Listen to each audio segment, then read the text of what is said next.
the right time to buy is now. That's always pretty true. The best time in 5 or 6 years to buy a house right now. The price is the price and the interest rate is the interest rate. You're buying an appreciating asset.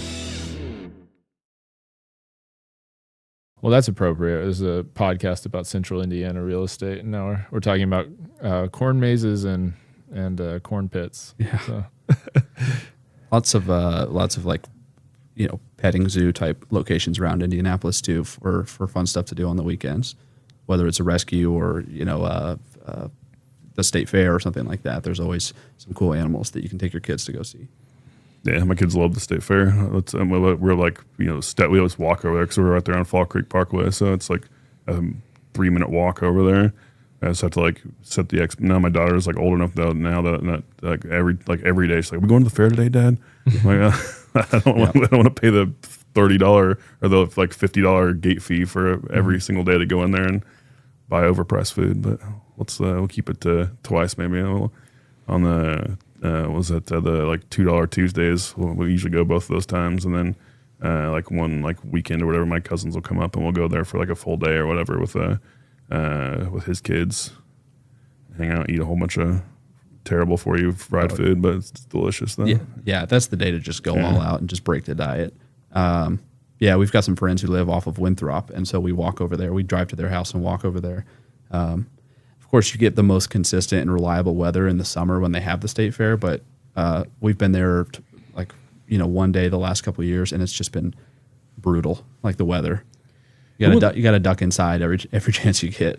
Yeah, this year I think when we went this year, we had like one really really nice day that we went over there. Mm-hmm. That's been like a weird up and down. I don't feel like the summer was too terribly brutally hot this year, but yeah, usually it's the brutally hot, and you're just out there just baking in the sun, and you're like. I'll pay $5 for another bottle of water right now.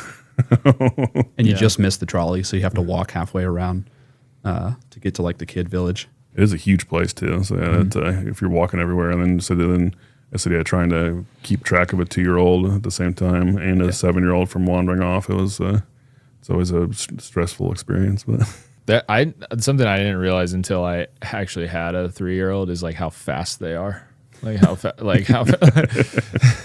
Yeah. Like I was like, because it's just like, I feel like Boone went from like learning to walk to like, it just happened so fast. Like how it's like, I have to like catch him. Like he can move so quick when he wants to. You got to keep your grass cut a little bit taller in the backyard where you play. That way, like it kind of slows them down a little bit. Because they got to get their knees up really high. Right. Well, I thought the article that I found for us for today, you obviously don't have to have pre-read the article, but I think that might be a good one for us to cover. It's heavy real estate focus. It was an article about just the Indianapolis home market, and I thought I pulled some interesting facts from it. So I'd love to get your guys' take as agents in Indianapolis. So this is one from Wish TV. Yeah, just generally about the market and how it's debatably the best time in 5 or 6 years to buy a house right now because the rates are fluctuating, coming down a little bit. One of the interesting facts I read that there was a 24% increase in available homes from September of last year to now.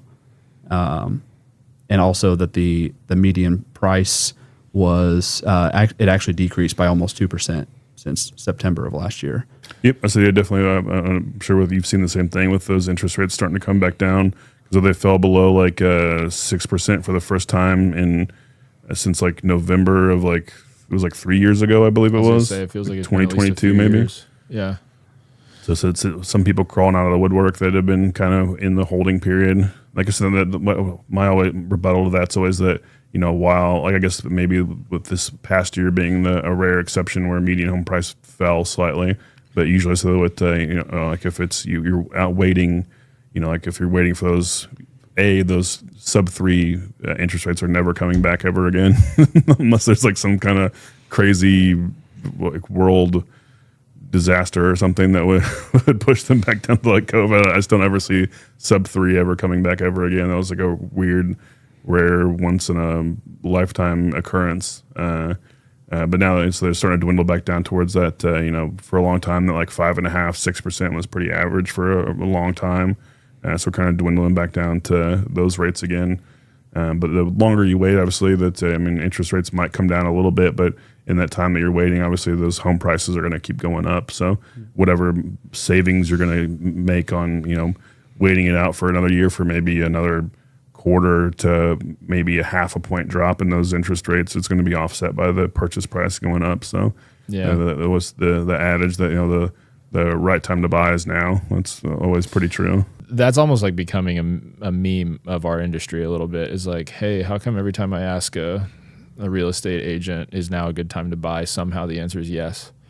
It's like,